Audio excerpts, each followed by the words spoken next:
A CIA agent transplants his memory into another man to save his daughter. It's recap time. I bring you one more recap. Today we will be explaining a Korean film named Carter from 2022, which has a combo of jaw-dropping action and dirty politics. Hope you enjoy the video, so let's start. The film opens in South Korea, where CIA agents are sent to raid a hotel room and catch a possible threat.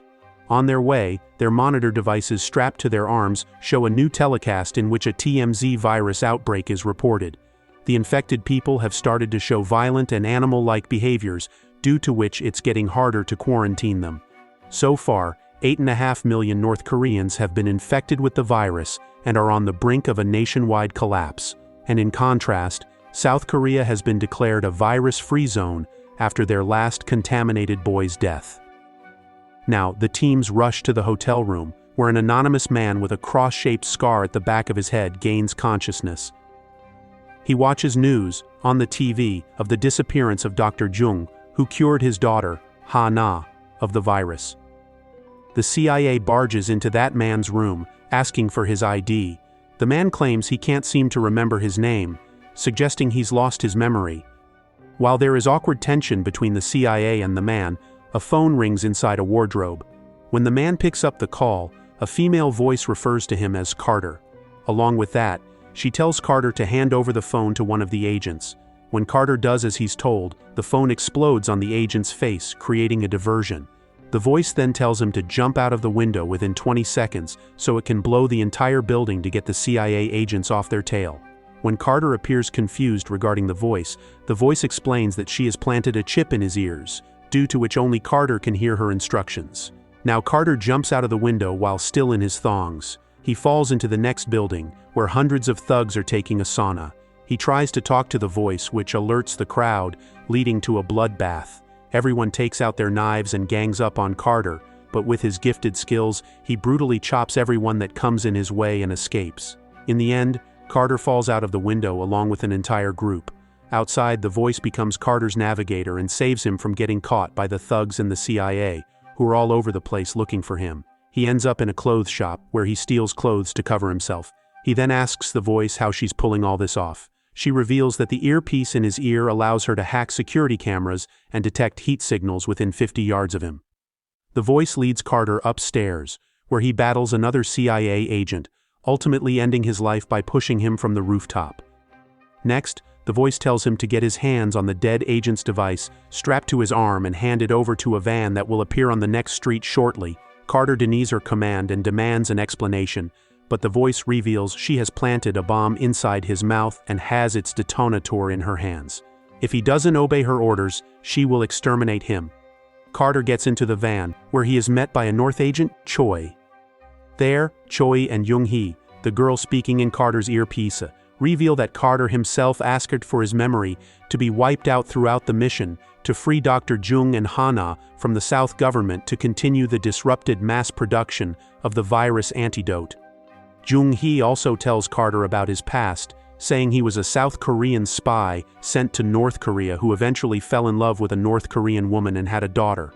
When Carter refuses to believe all this, Choi tells him his now-infected daughter is being quarantined somewhere in North Korea, so he must help find Dr. Jung soon. Upon agreeing to carry out the mission, Carter is dropped off in a building parallel to the one Ha-na is being imprisoned in. He uses his gadgets to make his way to the parallel building and free Ha-na, a little scared girl who doesn't want to be touched. Carter hands her his phone, which connects her to her father, Dr. Jung. Hearing her father's voice defending Carter on the phone, Ha-na is convinced Carter is a good guy, and she must comply with him. Outside Ha-na's cell, a team shows up to take Carter down, but he uses gas bombs to get rid of them and escapes with Ha-na wearing masks. He takes the stairs to exit the building from the ground floor, but is met with an entire SWAT team and an agent, Smith. The SWAT team snatches Ha-na away from Carter, allowing Smith to provoke a political debate depicting the South government as innocent. In the middle of this debate, another CIA agent named Agnes shows up, announcing Carter's CCTV footage matches their former agent Michael Bain, who died in his Syria deployment 7 years ago. This leads Smith to check Carter's cross-shaped scar in the back of his head. From there, he finds a tiny comm attached to it, which he pinches out and sends for a DNA test. In the meantime, Smith's team reads some signals on Carter, so they start detecting him. Jung-hee purposefully goes offline so the agents can detect the bomb she placed in Carter's teeth to keep him from running away. When the agents take out the tooth that's planted with a bomb, Jung-hee comes back online and tells Carter to secure Hana and run away. Soon the bomb explodes, allowing Carter to flee with Hana. In order to exit, he picks Hana up and uses the vents from outside the building to climb down. From there, he steals a postman's work van and flees. They stop at a protest in which people are protesting to repatriate Dr. Jung and Hana. While marching down in the protest, Dr. Jung's video statement is played on a giant screen, in which Dr. Jung claims he's safely reached North Korea. Carter and Hana stop in an alley when rain starts pouring down on them. There, he receives a video from an anonymous ID containing his old footage in which he's happily playing a piano. The unknown ID claims Carter is Michael Bain, and to find out more about who he really is, he must take the bus across the street instead of Choi's yellow van. When the local bus and Choi's van show up at the same time, Carter takes the bus with Hana, where he finds Agent Agnes. Agnes uses a jammer to block Jung-hee from Carter's earpiece, which causes Carter great pain. She then emotionally tries to convince Carter of who he really is by reigniting old memories of their together-fought missions, but Carter still has his doubts. Simultaneously, Choi's men assassinate Agnes, which causes chaos on the bus. When the bus stops to hand Agnes to the paramedics, Carter flees with Hana. While walking through an alley, a gang of bikers snatched Hana away. Carter hits two bikers on the spot, steals one of their bikes, and goes after the others. On the road, he sees the bikers delivering Hana to Choi's van, so he immediately speeds up the bike to prevent that. In a strange twist of events, Choi shoots the biker who is delivering Hana to her midway. This causes the other bikers to shoot Choi and take Hana back. In the attempt, Hana falls on the road, but her guardian angel Carter falls off his bike to push Hana back inside the van. He hangs onto the back of the van and tries to find a way to get inside it since it is moving at a very fast speed. When another biker crashes his bike to get inside the van and kidnap Hana, Carter takes leverage from the bike and goes inside the van to protect Hana. Within a few minutes, two vans full of CIA agents join Choi's van from both sides and try to take Hana into their custody, but Carter goes berserk on the agents.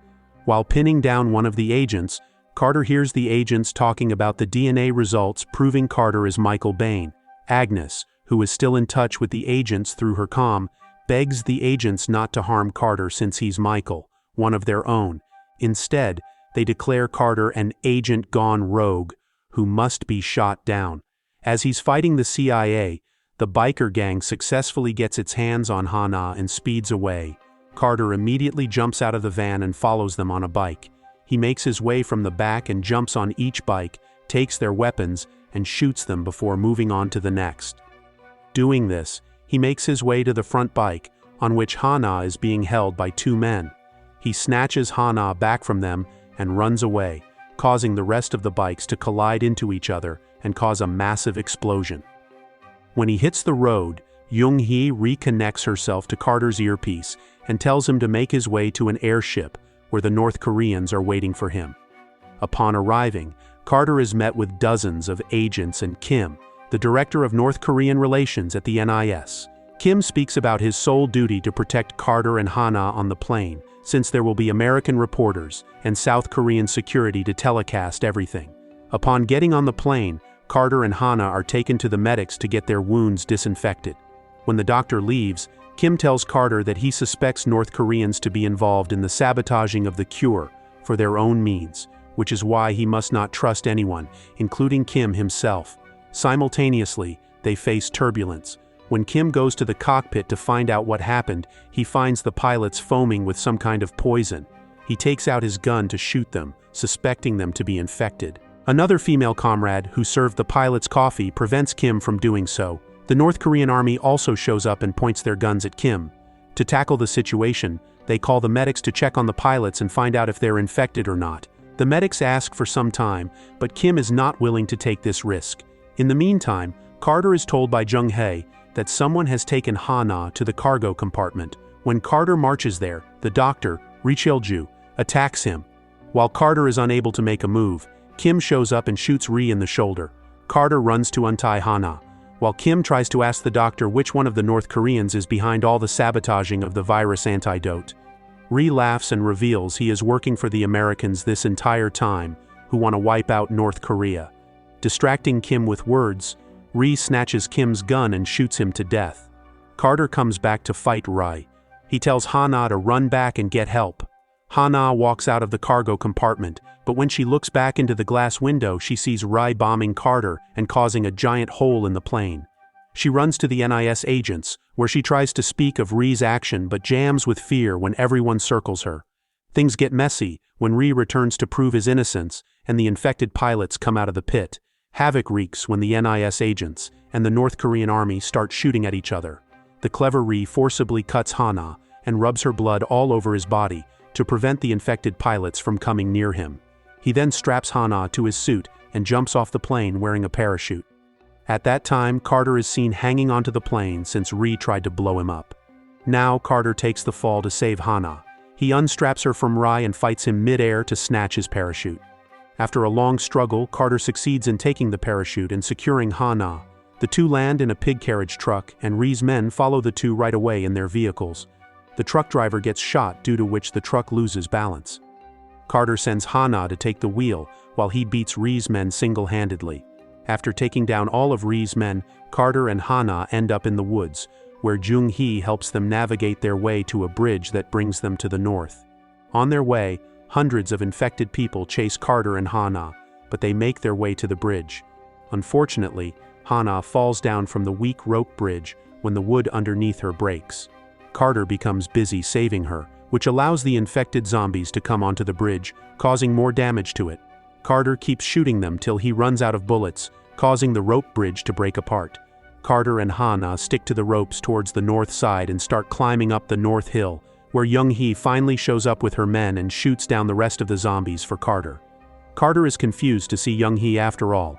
Jung-hee, a North Army comrade, helps Carter remove his earpiece. As she's about to remove the device from Carter's back to bring back his memory, General Kim Jong-hyuk shoots Carter and has him taken away by his men. He then takes Jung-hee into his jeep, has her cuffed, and escapes. Through their conversation, it is revealed that he is the imposter who created the virus and now wants to keep Dr. Jung limited to the north side so that the Americans and South Koreans can collapse with the virus. Jung-hee isn't interested in his politics and wants to save Carter instead. On the other side, Carter gains consciousness in a vehicle in which army guards despise him for Jung-hee's husband, revealing a big plot twist. They take Carter to a pit with hundreds of infected people to dispose of. They throw the infected ones first and set them on fire, which only makes things worse. The infected ones come out of the pit and attack the army guards. Carter gets his hands on a gun and takes over by shooting the guards and the infected ones. He leaves behind one guard and asks for General Kim's location, who is currently in a chemical factory. Carter takes the army's jeep and heads to the factory. From a distance, he positions his sniper and locks target at General Kim, who is blackmailing Jung-hee to take the blame for everything. When Jung-hee doesn't agree, he puts a gun to her head, provoking Carter to shoot him in the head. This wreaks havoc inside the facility, so Carter crashes the jeep into the factory and jumps inside, where he is met with aggressive zombies. He shoots anyone who gets in his way until he meets Jung-hee. She takes him to Yoon-hee's cell, where she gets attacked by Yoon-hee. Carter aims his gun at her, but Jung-hee stops him, revealing she is their daughter. Things escalate fast, and all the aggressive zombies break the glass side of their cells and attack Dr. Jung, who is using Hana's antibodies to mass-produce the antidote. Carter and Jung-hee help Dr. Jung shoot all the army guards and the zombies. Dr. Jung, in return, gives Yoon-hee the antidote, which puts her to sleep for an hour. Now Carter frees Hana from her cell and runs away with his wife, Dr. Jung, and their kids. On their way, Jung-hee asks Dr. Jung to remove the device from the back of his head, which brings back Carter's memories. He gets a flashback in which General Kim finds them leaving North Korea, so he stops them and plans on ending them. Carter offers to the general that he will bring Hana to the north side if he spares his family. The general has trust issues, so Carter proposes that his memory be taken away throughout the mission. Despite agreeing, General Kim infects Yoon-hee, so Carter doesn't betray him. After the flashback, Carter and his wife are compromised by the army goons, Jung-hee decides to split up. She sends Carter and the kids to stop a train that's carrying infected people and is heading to China to spread the infection at General Kim's command. She stays behind with Dr. Jung. Now Carter takes the bike and jumps off the bridge to land on the train's roof. He secures Hana and the sleeping Yoon-hee inside the train and mercilessly fights hundreds of army goons that have shown up in their trolleys. At one point, they show up tied to choppers. They sway back and forth and catch Hana. Carter goes to extreme lengths to hijack multiple choppers, just to get to Hana. Dr. Jung and Jung-hee also show up in their jeep. They secure Hana from the army goons and help eliminate as many goons as they can. In the end, Carter hijacks the main personnel's helicopter and combats with him. As he's slicing open the personnel's cheeks with his knife, the personnel states the memories he's just restored are someone else's memories that are only planted in his head. This doesn't stop Carter from obliterating him. He crashes his chopper into the ground, causing a huge explosion. In the ending, Carter reunites with his wife and now cured daughter, but a huge explosion breaks the tracks, causing the train to fall into a deep pit. I hope you liked the story recap. Don't forget to like and subscribe to our channel. Thank you for watching, and see you next time.